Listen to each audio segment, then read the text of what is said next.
Bonjour à tous, je suis Charlotte Reguidière et aujourd'hui je me propose de vous parler de la résilience. Alors tout d'abord, qu'est-ce que la résilience? Eh bien, il s'agit de la capacité d'un individu à faire face à une situation difficile ou génératrice de stress. Il faut savoir que la résilience n'est pas synonyme d'invincibilité ni d'insensibilité, mais évoque davantage l'idée de souplesse et d'adaptabilité. Cette capacité est présente en chacun de nous, à différents degrés.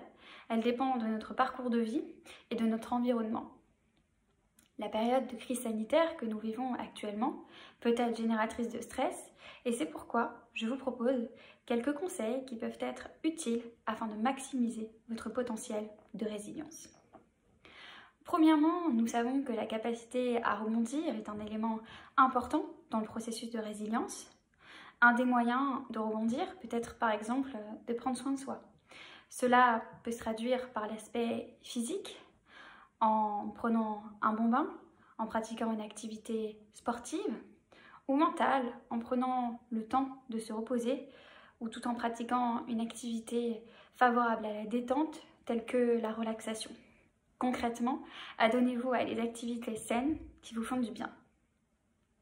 Deuxièmement, je l'ai dit précédemment, notre capacité de résilience dépend de notre parcours de vie et de nos expériences passées. Ainsi, vous pouvez vous remémorer comment, par le passé, vous avez réussi à surmonter, à affronter des situations difficiles en essayant de remettre en marche ces ressources qui fonctionnent déjà pour vous. Également, cette période, de par sa négativité, peut faire surgir différentes émotions telles que de la peur ou de la tristesse. Il peut être utile d'exprimer, de nommer ces émotions, de ne pas tout garder pour soi. Ainsi, vous pouvez en discuter avec un proche. Seulement, si cela n'est pas possible ou si vous n'êtes pas à l'aise avec cette idée, vous pouvez rédiger un journal dédié à vos émotions, à vos ressentis, en y consacrant par exemple 15 à 20 minutes par jour, le but étant que cela ne prenne pas le contrôle de votre journée.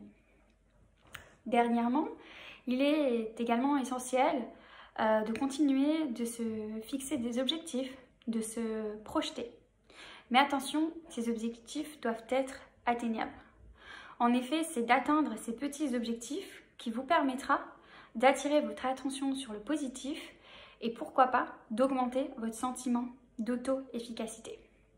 Vous pouvez vous fixer des objectifs à travers une activité physique, le ménage ou encore votre alimentation, à vous de voir.